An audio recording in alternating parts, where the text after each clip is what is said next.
Miranda on something called Sex in the City. Not to be confused with Sex in the City Shelters, the Michael Loftus story.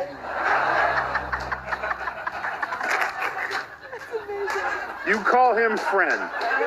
You call this little leprechaun evil man friend. Anyway, Cynthia and her pal started their calorically challenged protest outside the White House, calling on Biden to order immediate end to the conflict. You know, because Islamic terrorists always do what the president of the United States tells them to do, right? The rest of the protesters are taking part in a 5-day fast, but Cynthia bailed after 2, prompting a Hamas spokesman to say, "That's such a Miranda move." Yeah, strike has ended by now and the war goes on. Too bad. If she really wanted to see results, she wouldn't threaten to go on a hunger strike. She'd threaten to make another Sex in the City movie. Am I right, Kat? Oh, those movies were so, I don't know, cheesy and melodramatic. I only watched them like 3 or 4 times.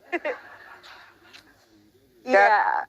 Oh, is there a question? Or Aren't all actresses? There's often not. So. Aren't all actresses in Hollywood on a hunger strike? Ooh, yeah. Well, look, I think I also feel for, innocent people who are suffering or who are being killed anywhere in the world. I also like this kind of protest because it's peaceful and also doesn't cause any traffic. Yeah, that's true.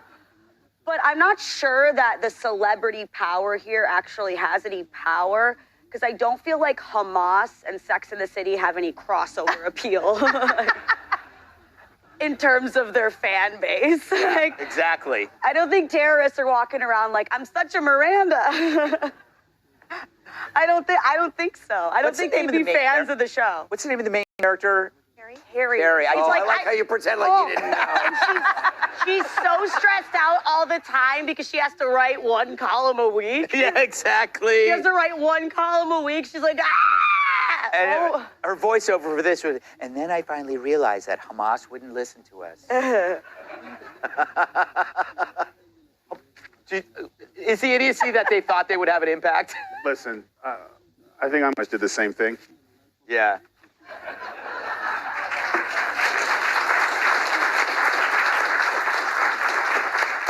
Two-day fast. Yeah. Wow. Exactly. And you think, well, the White House probably would be like, my God, what do we do? Yeah. What do we do? I'm beginning to think that, you know what? I'm beginning to think that this was timed with a colonoscopy. But I'm just saying, 48, listen, Greg, these aren't even protests. Dick Gregory went on a hunger strike for like 4 years. Like, yes, he lived off water and being pissed off.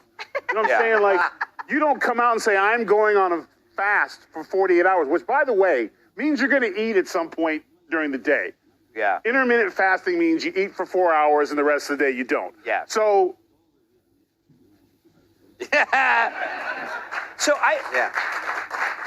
Michael, serious question. Is a hunger strike an appropriation of your hobo culture? It really is. When me and the boys go miles and miles and days for days without cooking because it's not a symbol of a cat, which means a nice lady lives there. Yeah, this is horrible. Although I do want to smash cut to a group of terrorists watching Sex in the City right now. Yeah. Like, oh, she broke up with Mr. Big. And like, one of them blows up.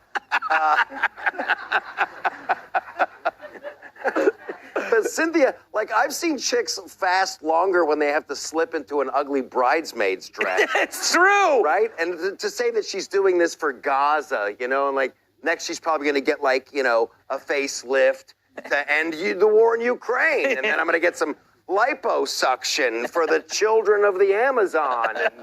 And then a Brazilian for Brazil. It's all for the others. I love the world because of my silky soft skin and youthful glow. Emily, but she wants peace. But that's the point. You're going to fast for 2 days? Bitch, live in a sorority. Be an NFL cheerleader. You'll be fasting for years. This is so abject nonsense. And the irony to me, too, other than the ridiculous aspect of this is that this person, remember, ran for governor of New York State. So we have someone who's holding a sign talking about 6,000 children in Gaza. But you would think running for governor, what about the 182,000 kids that are missing in the U.S. because of gotaways? What about the thousands of young girls raped on their way to the southern border that's totally open thanks to her favorite person, Biden? There are so many thousands and hundreds of thousands of children right now in plights that are so horrible, equally those 6,000. But the point remains that this is what she's virtue signaling about. And she honestly thought she had the chops to be a politician here. I mean, I guess she does because she's an asshole. But the point remains, she is so underqualified. And what she has to say is such absolute BS. And she, unfortunately, is taking the mic away from all of those people whose voices actually matter. Right. All right. Watch the language, Emily. No.